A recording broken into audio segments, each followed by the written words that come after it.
Araw-araw ko na sinasabi, pagkarating, dalhin na lang din sa lababo ang baunan. Ako pa ang kukuha sa bag. Alin na lang ang tubig.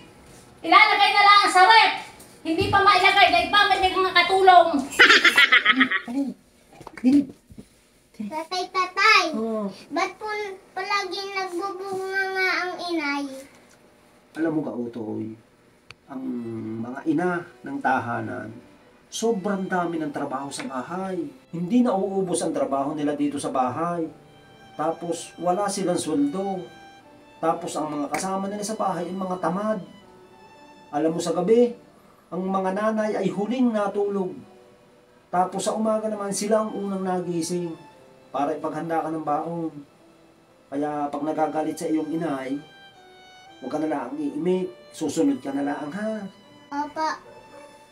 Alam mo, Utoy, kahit ikaw napapalo o napapagalitan ng iyong inay, lagi mo pa rin siyang hinahanap. Minsan ikaw ay galing laruan. Pagdating mo nasan po ang inay? Tatay, nasan ang inay?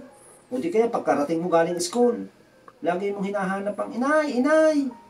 Alam mo daw yung mga batang dumede sa kanyang nanay, yun daw yung maging malapit at malambing sa kanyang mga ina. Kaya lagi mong hinahanap ang iyong inay kasi nung bata ka pa, dumedi ka sa kanya. Tatay,